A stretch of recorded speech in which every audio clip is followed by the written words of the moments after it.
Good morning. My name is Dr. Fausto Meza, Chief Medical Officer for Ascension, Texas. I'm honored to welcome you to Leadership Austin's April Engage series. This month's topic is the new sandwich generation. Who is taking care of you when you are taking care of so many?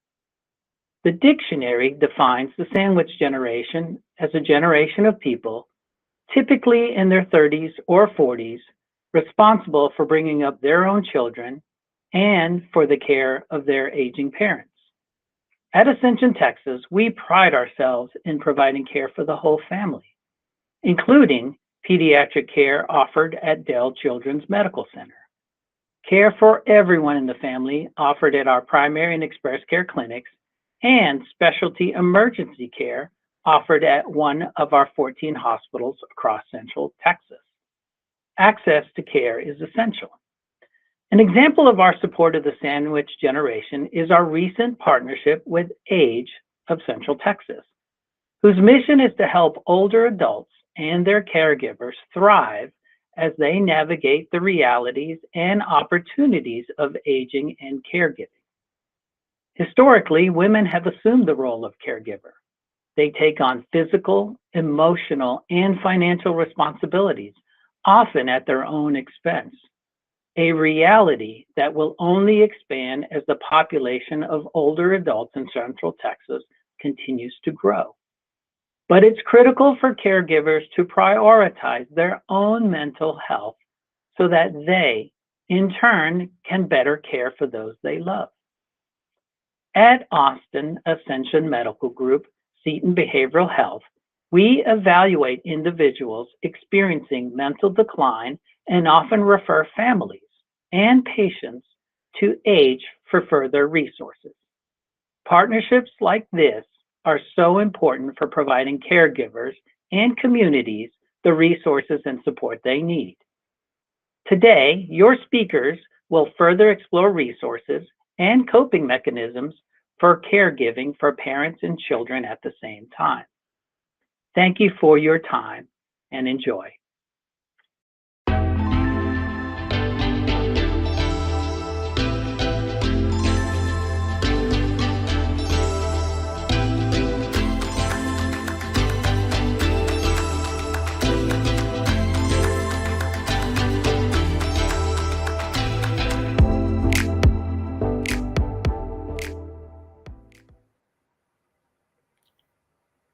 Good afternoon. I'm Sonta Henderson.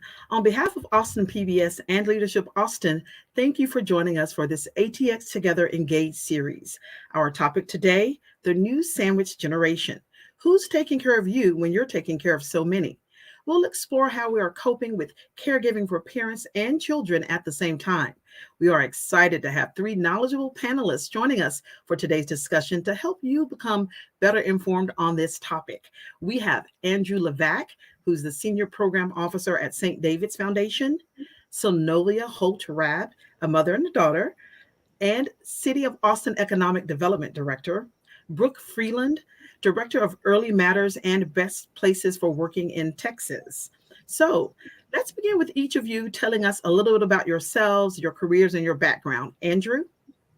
Thanks, Sonta, and good afternoon, everyone. So I'm a Senior Program Officer at St. David's Foundation, and in that work, I manage a portfolio, a focus area that looks at older adults and looks at how to support older adults as they age in place. So a lot of my work within that work is around the issue of family caregiving. And so that work includes providing grants to nonprofit organizations in Central Texas that provide training and resources and referrals and respite programs to provide support for family caregivers. And then it also looks at addressing some of the underlying systems and policies and challenges within our system around how to support families as they try to provide care for their older adults. But it's interesting, I come at this not only as someone who carries a focus area around older adults, but someone who works with a foundation that looks at caregiving throughout the lifespan. We have a focus on early childhood and childhood resilience, and so there's a caregiving component to that. And we have a focus on women's health, and as the introduction noted, there's certainly a disproportionate burden of care that women experience around caregiving. So I look forward to talking about this thing. Thanks so much, Andrew. Sylvonia? Thank you, Sonta. I'm Sylvonia Holt Rabb, and I'm the director for the City of Austin's Economic Development Department. I manage a staff of 74, and we bridge the traditional economic development with our creative sector. I am a mother of a 17-year-old and a caregiver to my mom, along with my other siblings, two of them, who is 88 and suffering from Alzheimer's. So I live the sandwich generation every day, and here to share my story. Hopefully it will help someone in their journey. Thank you, Sylvonia. Brooke? Hi, Sonta. Thank you for elevating this important topic. I am currently a consultant with United Way for Greater Austin. And in that role, I focus on bringing together business leaders in support of early childhood education policies. And part of that work is promoting family-friendly workplace practices, understanding that business plays a role in supporting the caregiving needs of their workforce. I too am a member of the sandwich generation. I'm a mother of two girls, ages 11 and 13, and a daughter of active but aging parents. So like many of you on this call, kind of living it as well in the day-to-day. All right, Brooke, we look forward to your insights. So we know that a Pew study shows the number of adults ages 40 through 59 sandwiched between taking care of parents and children has grown. It begs the question of self-care for these individuals in terms of finances, emotional care, and more. So we're glad all of you can join us today as subject matter experts. And now some people are part of this sandwich generation and may not even know it. So let's begin with identifying what it is. The first question I'll have for each of you is, what are the main characteristics of the sandwich generation? Alex? Or Andrew, I'm sorry. Oh, sure. Well, it's a very encompassing definition. In fact, I have some sub-definitions of who sort of falls within the sandwich generation. As you mentioned, there are over, to begin with, just 42 million adults, ARP reports, caring for an older adult, and many of them are also caring for a young child. According to Pew, in that same study you mentioned, 23% of U.S. older adults are technically providing care for an older adult and a child. So it's a really significant number of people living in America with these challenges. But I think that only starts to scratch the surface of who is involved in these challenges around care for young and care for old. There's a sub-term called the grand sandwich generation. That is, people who are grandparents of kids who are providing care for them and also caring for a loved one. So we find, a lot of times grandparents, because of circumstances with the parents of their children, they take over custodial guardianship roles or just being a primary caregiver. So an additional challenge there as you age, the challenges that you experience as you're aging, and then also caring for younger grandchildren. But I would say, finally, the dynamics I would say also is to think about people's experiences are very different within this definition. Brooke mentioned something that I experienced too, which is that, I'm raising a 10 and a 13-year-old with my wife, and my parents and my wife's parents are aging.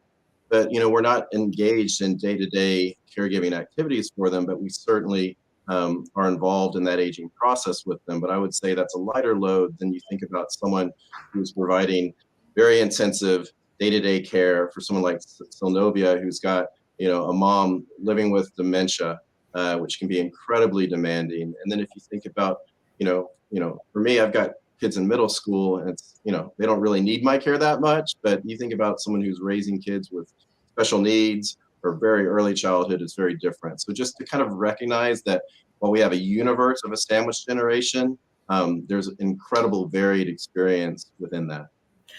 Great insight, Andrew. We'll touch on some of those topics that you mentioned further on in the conversation. Sylvonia? So for me, I am that baby boomer that Andrew mentioned, and I definitely have an active 17-year-old. He's very active in sports, now approaching senior year. So trying to help guide him through his next journey in life. But also with my mom, I am not physically in Florida, but along with my two siblings, we manage a care team. We have a total of 8 individuals on our team. And so that's coordinating schedules.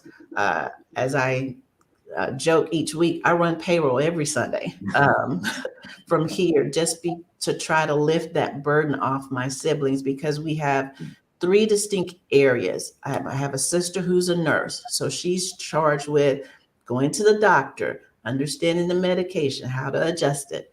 I have a finance background, so I manage the budget. I run the payroll. I talk to the long-term care insurance. I talk to the home health agency that we use on the weekend.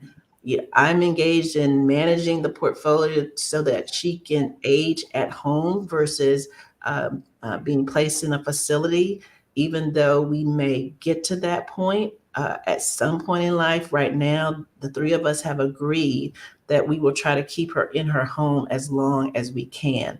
And then my brother, he helps with maintenance and some other financial aspects that we have set up that helps provide care.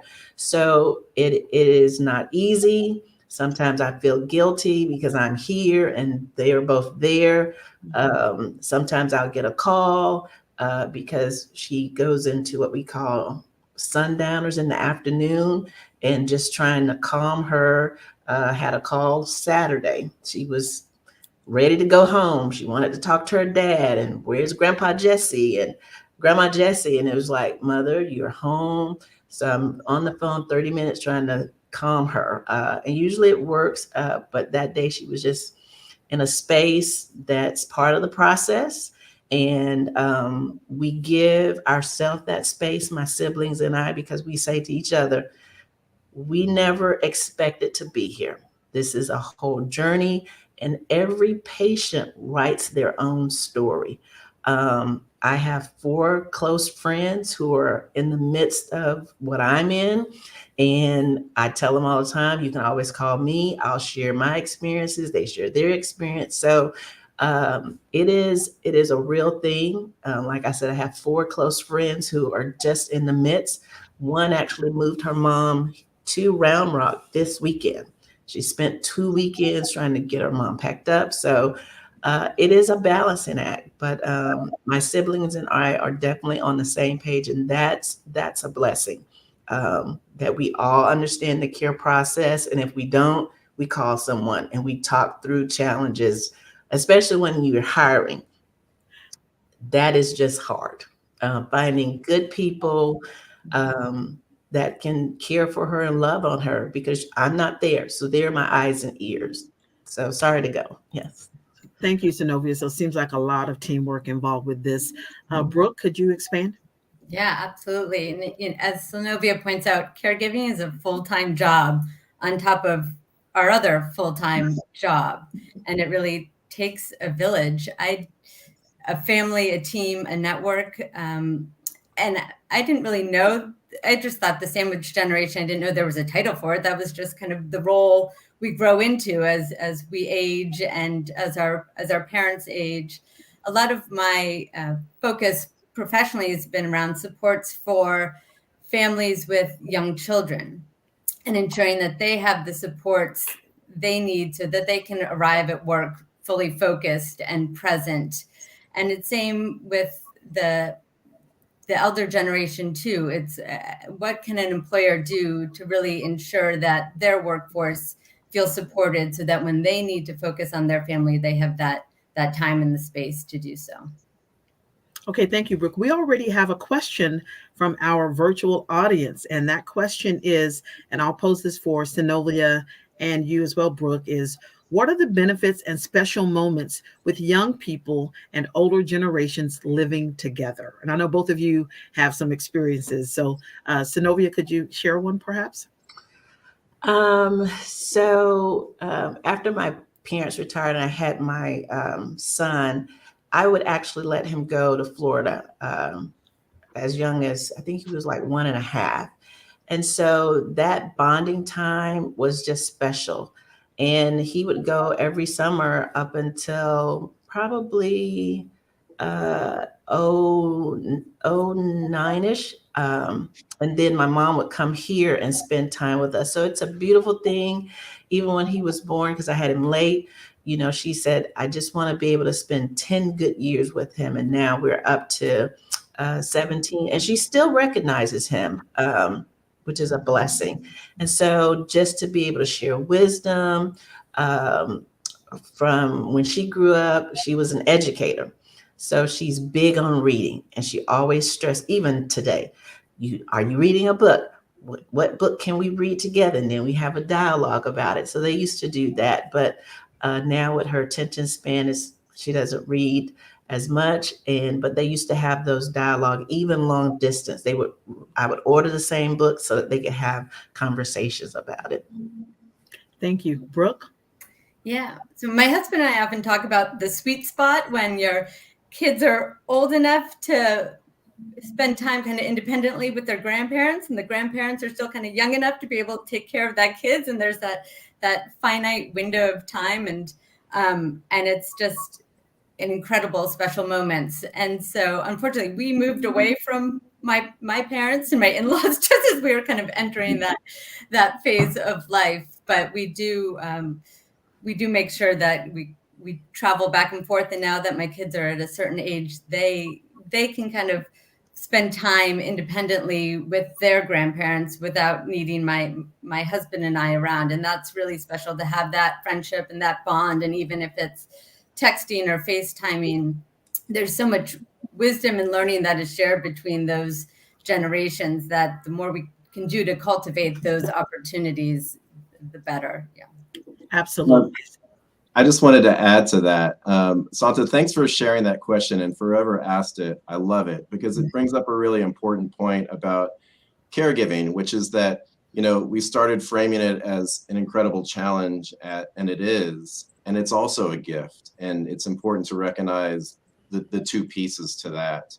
And in terms of the intergenerational exchange, it can be remarkable. We actually fund, about 3 years ago, we started funding some initiatives that were through an initiative around intergenerational programming called Connecting Generations, which isn't sort of through family, but just through service and volunteerism, finding opportunities for older adults to connect with younger adults, to sort of share those goals of, supporting social connection for older adults and childhood development and mentoring for younger generations.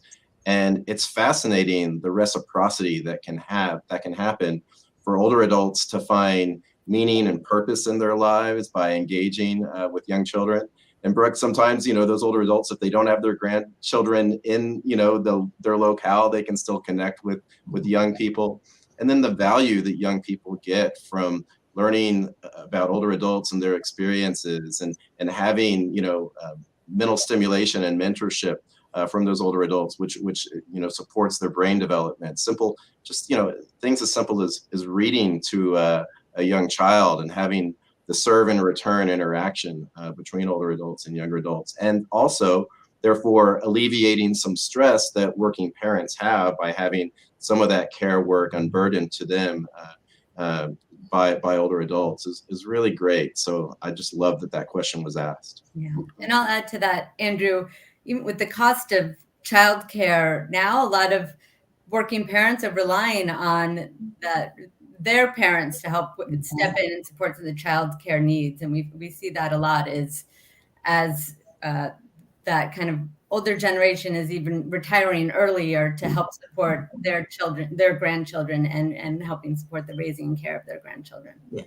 Keep that thought, because we're definitely going to move on and talk about childcare. That's one of the points that we'll make later in this discussion. So we're talking about adults taking care of adults and their children at the same time. So then you add in the self-care, the personal mental health, the things that we all need, to keep us going each day. So the question is, how do these people prioritize all these things? Now, each of you can give tips on what works or even what doesn't work so people can understand, as they move through this process. So Novia, I'll begin with you.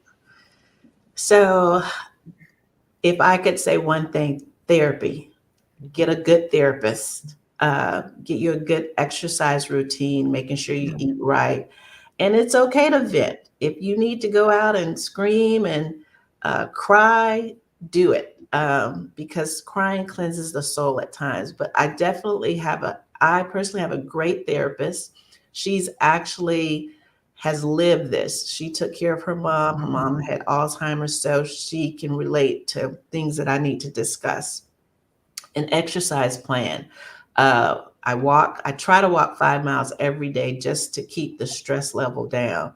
I have, like I said, friends who are in the same boat. We bounce things off of each other, get massages, and make sure you have a great balanced meal. And so therapy is my number one. Find you a good therapist that you can relate to. Thank you, Synovia. I like the massages too. So, Brooke, could you add to that? I'm going to be reaching out to you after this, Novia, to get all your numbers and connections. Self-care is definitely something that gets put on the back burner by so many, and our needs get put second behind the needs of everybody else. That's why the great kind of she session, and it wasn't just mothers, but primarily that 15 million US workers left the workforce since April of 2021. I mean, burnout is real. And I think how to address your needs is different for everybody, but we all kind of know what we need, and carving out time each day to, even if it's 5 minutes for yourself, I think it's essential. And I think employers need to recognize that as well, and factor into the workday opportunities for their workforce to take time for themselves as well. Andrew? Yeah, I can add to that, certainly. One of the things that Sylvonia mentioned is that, she does ask for support. She asks for support from her family members, from other people who've been through this experience. And I think that's so important. There are caregiver support groups for that very reason, because it is lonely and it is really hard. And knowing that other people experience what they're going through and being able to relate to that is really powerful. We fund Age of Central Texas runs adult day health centers, and caregivers drop off their parents there or their family members in the morning and the afternoon. And I visited there several times, and I always see these clusters of people hanging out in front. Those are the caregivers. And, they drop off and they really just need time to sort of talk to peers about what they're experiencing and what they're going through, and, talking about the challenges they experience and just being seen by others and being heard by others. So that's a big part of it. And then the other part that I think it can help address is that, again, Sylvonia mentioned that she has guilt. Every caregiver has guilt because it's never enough, right? And it's always hard, and there's always really hard choices. So, that opportunity to give yourself grace in the challenges, that no one's a perfect care provider. You're going to be frustrated. You're going to fail. You're not going to be up to the mark. And it's really important to sort of give yourself that grace in that space. Yeah, and Sonta, if I could add, I definitely have a therapist, and she may tell you, well, Sylvia doesn't do it well. I try my best, but even she'll say, when was the last time you scheduled one? But she would say, I don't do it well. But those are definitely keys, having that support group and a supportive workforce. Employer is key too. Okay, thank you, Synovia. We do have a follow-up question for you, Synovia. You talked about caring for your mom and having to work with the doctors and things of that nature. So the question is, what special documentation did you have to get, if any, to move this process forward? Great question. So we had to put in place powers of attorney and make sure you get a good attorney to cover all the bit, whether it's financial, around insurance, around her banking information. Definitely get you a good attorney.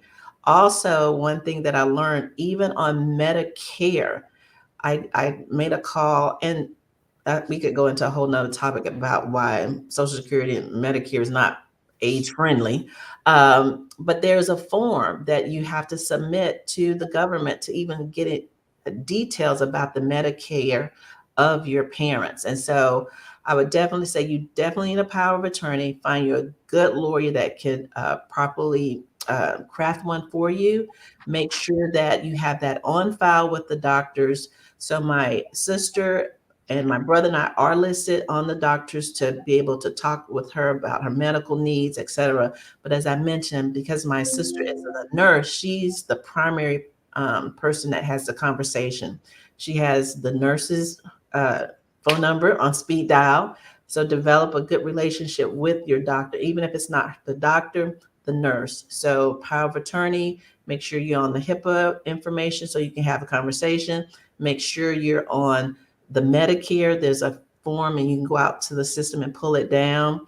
And make sure you're on every account, every document. And that means sending in the power of attorney, because my mom had annuities and long-term care insurance, and how it is just a process. So definitely a power of attorney is key. Great. So thank you to the virtual audience member for posing that question, because it leads, right into the next for us. We talk about these responsibilities that the sandwich generation has. So that can include, still working a full-time job and trying to do everything at home, providing shelter, paying the bills. So the question becomes, what are some of the best recommendations for how to plan financially to take care of the parents? I'll start with Brooke. Yeah, that's a great question, Sonta. And I think it's starting with conversations too with the parents early on. I know that I have conversations with my parents and with my in-laws about what their hopes are, what their expectations are as they age, and financially planning around those collectively. And it's a struggle too, and it takes, there's multiple family meetings as we discussed. If there could be a roadmap to outline kind of all the steps and procedures, I think, or technology. I mean, there's a role here for a sector to step in and kind of create a roadmap for all of us as we are kind of learning on the go and navigating, kind of figuring out what we need to know as we go along. Yeah, I can build on that, Brooke, because I think that conversation is so important. And when Sylvia was talking about power of attorney, it reminded me that, in our aging portfolio, we do a lot of end-of-life planning. And it's this unique opportunity to have family members talk together and help them really talk and plan, what their plans are for their end of life. What medical interventions do they want to have? Who should have power of attorney? And it's a really important conversation.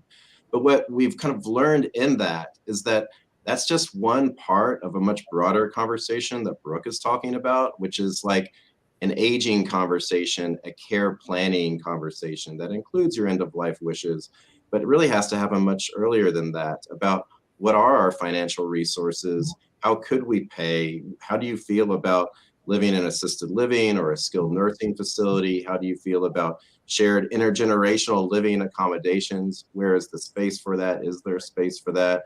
How do you feel about having someone come in and provide assistance? And the earlier you can have these conversations, the much better, because, as we become, cognitively challenged, physically challenged with disabilities, those are much more difficult conversations to have. So it's sort of an early conversation, and every situation is unique and different, but the financial realities of it are really, really hard, and it does require some real honest conversations from everyone about what are the resources to address this. Right, and if I could add on to what Andrew said, that early conversation. So my father passed in 2009. And around 2011, we actually sat down and had that real life conversation with my mom. What are your thoughts? And she said, when she was cognitive, that she didn't mind going into an assisted facility when it's time. We have her do the medical, and Andrew probably knows the term on resuscitate, do not resuscitate. Also, if that is their desire to go into a facility, please understand your state rules around assets. That's why I say you need a good attorney, because I could write a book on the runway you need in terms of assets to be in their name, not be in their name, how it's captured, how it's not, how you try to get them qualified for Medicaid versus Medicare. I could write a book, but you definitely, the earlier that you have it, then having conversation about what are the state laws, it is crucial. It's our, at some point we may have to pull that trigger to place her in a facility. But right now for her, we just want to keep her at home as long as we can. And thankfully, my dad was a good planner. And so we're able to do that, but it is expensive. It is expensive. And I would even caution even myself. I've had conversations with my financial planner to say, should I get long-term care insurance? Because I have one child. What do I want him to have to be responsible for? So it's not only about your parents, but it's about you and having those tough. And my son, because he's seen it, we talk about it. Like, I don't want to be a burden. I'm trying to set my life up so that you don't have to. My mom's mom had Alzheimer's. So I watched her go through the process. And that's another reason we could have that early conversation with her, because she had lived it. And so she gave us her desires, and we're just trying to plan out. But a good financial planner could help you on that, because even mine said, oh, your mom has Alzheimer's? We need to understand what you plan to do. And I was just like, you're right. So just some nuggets. Great. So you talked about finances and all the different things, whether it's a living facility or nurses coming into the home. So on average, any one of you can answer. Is there like an average monthly cost, or what can people expect in terms of doing these things each month? It is expensive. It is north of 10 grand a month for 24. I have 24-hour care for my mom, because she has tried to leave to go home. And when she says, I want to go home, home is like 15 miles away. So I'm not sure. Anyway, in Florida, I would say north of 10 grand, easy. I mean, if you want good care. Mm-hmm. Okay, thank you, Sonta. Yeah, no, and I would just add to that there's a challenge with, those resources have to come from families privately. The only real payment for skilled nursing facilities or for in-home care, home-based and community services is if you're Medicaid eligible, and that is after you've drawn down most of your savings. So there really are huge out-of-pocket implications, which is really why there's so much family caregiver burden. We don't have, a system in place through Medicare, only Medicaid, for providing those services. So, we really we rely on the backs of families to provide most of our elder care, and so we need a fundamental shift in how we would build up that infrastructure if we were to change that. For now, what it means is families have to think about, is there a home that can be sold to sort of create assets around that if they want to move to a skilled nursing facility, or a reverse mortgage, or can we sort of crowdsource from family members enough combined with Social Security and a retirement plan to cover those costs? And for a lot of families, it's a fixed amount of time that they can spend down that money. And, they hope the sort of math works out. Thank you, Andrew. We have a question from our virtual audience. I know you guys have touched on this a bit. Sylvonia mentioned going to therapy is something that helps her get through part of the process. But the question is, if any, how do you deal with the guilt of maybe thinking that you're not doing enough as a caregiver for the parents? It's hard. I cry. And I get back up and pull it together, because I have to keep going. And so just keeping my siblings encouraged, and they keep me encouraged. But yeah, it's a real thing. And so I try to go home quarterly to see, check on things and meet with the care team. But it is hard. It is It is extremely hard. That's why I'm in therapy. Yeah. Thank you for that I'll information. I'll just add, one of the challenges with the guild is, like in Sylvonia's case, sometimes just by place, there are siblings who are just in the position to provide more direct care, and other siblings who have to figure out other ways, like Sylvia does, in terms of care coordination. It was certainly the experience with my dad and his sister when my grandmother was in a skilled nursing facility with dementia in New York, and my dad was here in Austin. And it's incredibly guilt wracking, and there's very little you can do about it other than figure out what is your way to provide your contribution.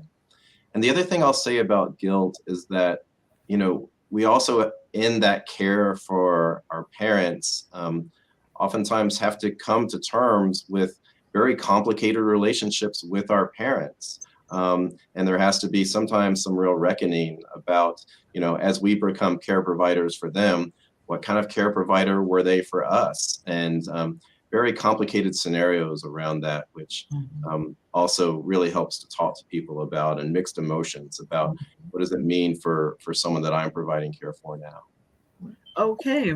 So as we talk about all these things, as we said earlier, people still have full-time jobs. You're having to navigate, with your managers, your directors. So, let's talk about the workplace, and are there any adaptations? Are they making sure this is possible for people like Brooke and Sylvonia? What about medical appointments, illnesses, things that you guys have to deal with in the sandwich generation? You have to go to the doctor. You maybe have to go to your child's program or school event. So, what's happening in the workforce for people involved with this care, and how are adaptations being made? Yeah, I can jump in. Part of Early Matters Greater Austin, which is an initiative here of business leaders coming together to support early childhood education in Austin, and it's led by the United Way for Greater Austin. One of our local initiatives is Best Place for Working Parents.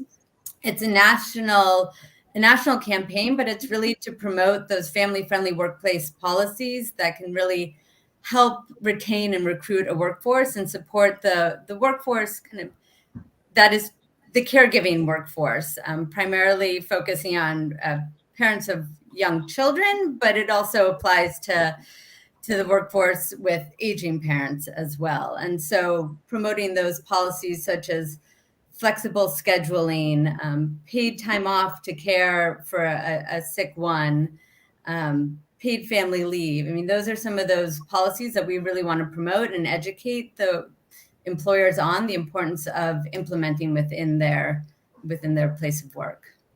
Yeah, I'll just add to that real quick. I mean, thank you for bringing up paid family leave, Brooke. It is a huge issue, particularly in Texas. In Texas, 74% of Texans don't have access to paid family leave. So it's a huge challenge. There's a bill in the current legislative session proposing that. I doubt it will pass through. So it's a huge issue. At the federal level, we have the Family and Medical Leave Act, which provides 12 weeks of unpaid family leave for a newborn, a foster child, for your own sickness, for caring for a parent or a family member. But that's unpaid leave, and that sort of talks to the sort of challenges that we face, and it's only for a period of 12 weeks. So there really have to be stronger systems and strategies in place to provide broader coverage for that challenge. Where I think Brooke has done really important work is engaging with those employers at the local level.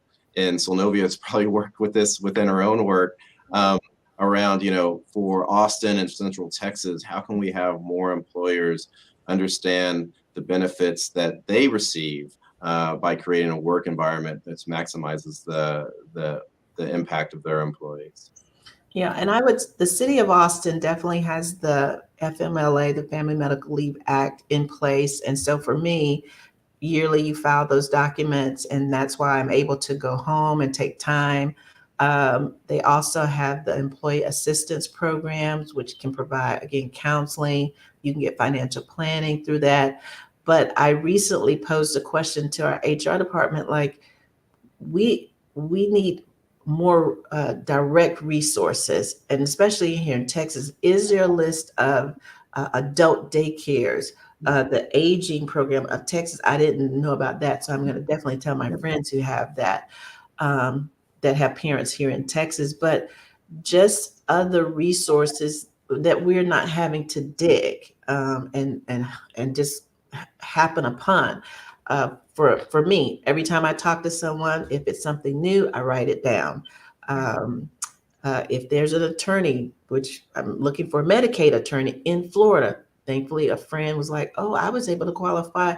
So all these nuggets that I'm finding, it's because I will tell you about my situation and what did you do? And so I've been learning, but if employers could definitely have a resource or point us in a direction where we can get it, that would be helpful. But again, family medical leave, there are several people within my department who are in the process or have been in the process. So we are very understanding. My direct supervisor is very understanding because she's been in this position too. So I'm blessed. I'm lucky to work for an employer who gets it. Thank you. So this next question I'll pose for Brooke. We know we have baby boomers and Gen Xers leading companies right now, startups and as managing directors. So do we have any intel at all as to, what they're doing, how they dealing with this sandwich generation? Yeah, absolutely. It's a great question. So I have some data here in Austin through the Best Place for Working Parents initiative. It's a designation and an assessment that employees can take, kind of ranked on 10 family-friendly policies. And through that data, we know that a lot of those companies that are prioritizing family-friendly policies, they're doing things like paid time off and paid family leave, flexible scheduling. One area that we see the trend where companies are really struggling to provide resources and supports is around childcare, especially for working parents with kids under kind of younger than kindergarten age. So that 0 to 5, those supports. It's a trend nationally, but we see it here in Austin that there's really a lack of support with accessing childcare, support funding childcare, paying for accessing childcare. And as Sylvonia pointed out, it's kind of that roadmap for how to navigate your elder parent. We find a lot of new parents are looking for resources and kind of that roadmap of how to access and find affordable, quality childcare. And so part of our work is to create some tools and resources for those parents, but it is a struggle, and one that after the pandemic has really been, there's a spotlight shining on those childcare, the needs of those childcare needs for those families. Yeah, and I definitely can attest to that. During COVID, through my work at Economic Development Department, we were able to provide funding to child cares and especially centers in child care deserts to try to become part of the state's Rising Star program. So if you weren't a Rising Star center at the time, acceptance of our funding, you agreed to go into the program. And so as part of my day-to-day work, childcare is definitely part of our workforce process because you can't lift those to the next level in workforce if they're worried about childcare. And so that is definitely an area we are focused on within the City of Austin's Economic Development Department because it is part of the ecosystem if you want to retain workers and those who are worried, definitely that have children younger than 5. Yeah. Yeah. Sylvia pointed out the City of Austin and Travis County did a great job of allocating ARPA federal relief dollars to support the childcare sector in Travis County. And unlike other counties kind of in Texas, the City of Austin, Travis County really stepped up to support that workforce during COVID and continuing on. Mm-hmm. Oh, great. So a question that we did have was that it's documented that people of color can experience more childcare challenges than those of their white counterparts. So I wanted to ask, is that also the trend when it comes to the sandwich generation, or do we have any data about that? There is some data. The National Alliance for Caregiving does a study every 5 years with ARP, and certainly in terms of caregiving for older adults, and communities of color, people of color do have higher family caregiving burden than white families, and part of that has linked to historical oppression and the generational wealth gap that's happened through systemic racism that's made lack of resources like more challenging. And when you have less access to intergenerational wealth, you rely on the family structure to provide more of that support and that care. So in some ways it's connected to socioeconomics, in some cases it's cultural, but in all cases, yeah, it's something that is definitely recognized. All right, thank you, Andrew. Moving right along now, the World Health Organization and United Nations have shared that by 2050, over 2 billion people will be living over the age of 60. Now, imagine the impact socially, financially, and with labor, et cetera. So, do we know anything like what is going on in Central Texas to address this issue? I'll start with you, Sylvonia. That's a good question. I think it's definitely something we're going to have to address at the federal level, because Medicare and Medicaid, those policies are going to have to be changed, because as Andrew mentioned, we're not all on the same socioeconomic level. And just like we want high quality childcare, we want high quality elder care, and it's just not happening starting at the federal level. And so that is one of my biggest concern is definitely we're living longer, and how do we maintain the health of our elders? Thank you. Yeah, Brooke? I'd love to just share a little bit of the demographics here in Central Texas around that.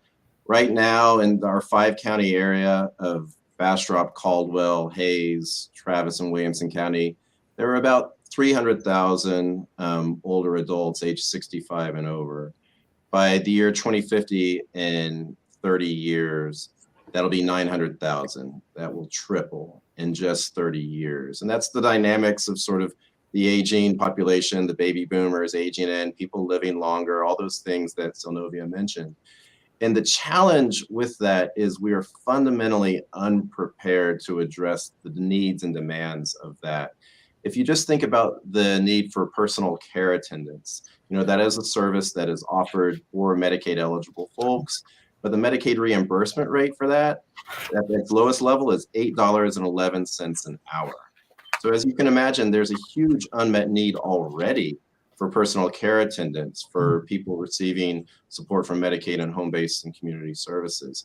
So we've got to fundamentally change our investment in Medicaid and those services if we actually want to meet the demand. There are people who want to do that work. It's really important work, but we simply don't value it enough within our system to pay for it. Another example of that is adult day health centers. Sylvonia mentioned, she heard about Age of Central Texas. They are the only nonprofit right now in Central Texas providing adult day health centers. That's a state certified up to 40 hours of care for a person experiencing some cognitive challenge.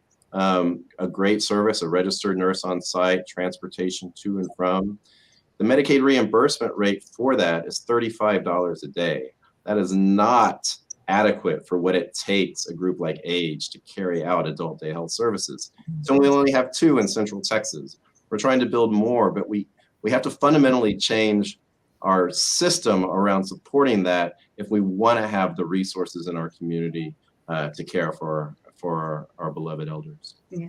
And to add to that, Andrew, we often talk about the workforce behind the workforce, and how do we value and compensate those who are caring for our children and those who are caring for our elders. And there's on both kind of ends of the spectrum, there's the demand for that care far outweighs the supply, and mainly that's due to a workforce issue. We saw a lot of people leave the childcare sector after COVID with burnout and low salaries, and we are seeing the same thing with elder care. And if we can't compensate that workforce for the high quality work that they're doing and professionalize it in the way that they deserve, then there won't be that support for our children and for our elders that we so need.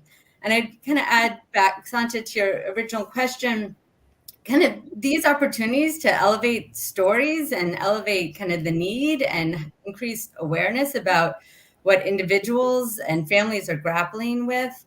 A lot of kind of what our work around public policy with Early Matters Greater Austin and the United Way, and the city's been really great in supporting this, is understanding kind of the needs of the workforce. One example is non-traditional hour care for employees here in Central Texas. We know that there's 18,000 children under the age of 6 that potentially need care outside of that traditional 9 to 5 workday. And there's just not that childcare in place to support those parents' needs. So elevating those stories and using that data, the city of Austin directed funding to study the supply and demand of non-traditional hour care and to begin to implement some policies around supporting that care workforce. Thank you. So we only have a few more minutes, but we have so many good questions. I wanted to add this one from one of our community members who says that they're not in that situation right now where they have to be a part of the sandwich generation, but they are preparing for the future. So they wanted some quick tips, and any one of you can answer. What is just some quick tips that they need to be doing right now if they can tell that this may be where their life is headed? Having an honest conversation with your parents now. Honest conversation, their thoughts, where they want to spend their elder years, and then finding you a good planner to try to chart a path forward, because it is not easy, it is expensive, and so starting to have that honest conversation so that you can put things in place to achieve the goals. Okay, thank you. So we've talked about the caregiver, we're talking about the parents themselves and the child care. So I wanted to just kind of move forward in terms of the children who are sharing their parents with the grandparents and how they're affected by this lifestyle. And I'll pose this one for Brooke first. I think there's a lot of beauty and positivity of that intergenerational relationships and learning and the history and the culture that gets passed along that way. And I think the more we can cultivate those opportunities and those experiences, I think the better, and create space for that as a family. Okay. Zenobia? I'll be honest right now, it's difficult for my son. This was a vibrant woman who took care of him, would keep him during the summer, having conversations, to now she's, when we're home, repeating the same thing 10 times. The last time we went home, he really didn't want to go because I think he didn't like seeing her like that, because that's not the person he knew. So even having honest conversations with your children, especially around the teenage years, he loves his grandmother, but it's just not, and even for me, this is not the person that raised me. We're in a different stage of life, and being able to have that honest conversation. So right now I don't put a lot of pressure on him. You know, he calls and he talks to her. But as far as going home, when I say she can ask the same question 10 times, or she's trying to leave the house and you're like, no, come back in. It is difficult for my son. So I don't pressure him. You know, I say, I'm getting ready to go. What would you like to do? But this last time he did have to go because we were doing 2 things in one trip. So he loves his grandmother, but it is hard for him. This is not the person that he once knew. Thank you, Zenobia. So last but certainly not least, we want to talk more specifically about the caregiver. And Andrew, I want to pose this to you first.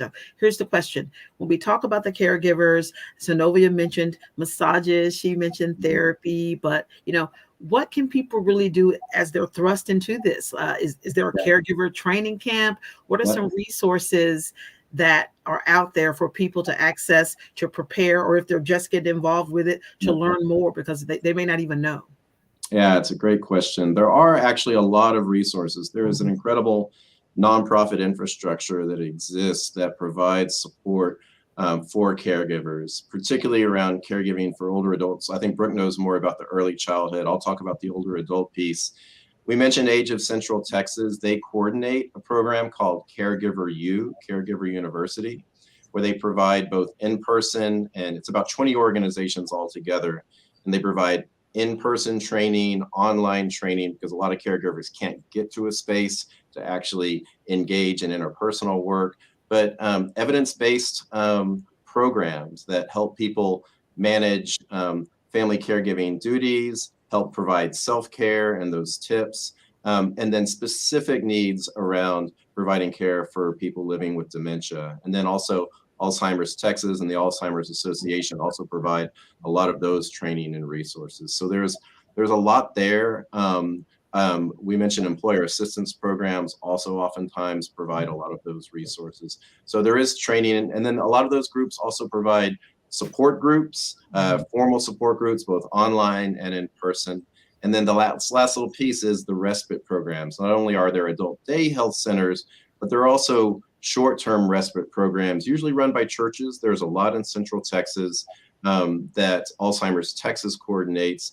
And these are opportunities for just 4 hours, 1 day a week, where you can have a loved member, family member, go spend time there. You can go grocery shopping, you can have lunch, you can just sit in silence, you can have a moment to yourself so that you have the energy and the ability to go back and do the incredible work that all those caregivers do. Okay, Brooke, I'll give you the last word. If you have any quick info you can add to that. I would say for resources for accessing and affording childcare, I'd start with your local workforce boards. On their website, they do have resources there that parents can find to see where available childcare is. On our Early Matters Greater Austin, we link to a toolkit with a lot of resources for employers looking for ways to support their workforce's childcare needs, kind of menu of options to depending on where they are on that journey. And so those are 2 resources I would explore. Thank you. Well, that concludes today's discussion on the sandwich generation. I want to say thank you to our panelists, Andrew Levak, Sylvonia Holt Rabb, and Brooke Freeland for all the information on this important discussion. I hope you have been enlightened with this information and can use it to make yourself better and help your families as well. On behalf of Austin PBS and Leadership Austin, I'm Sonta. Thank you for watching.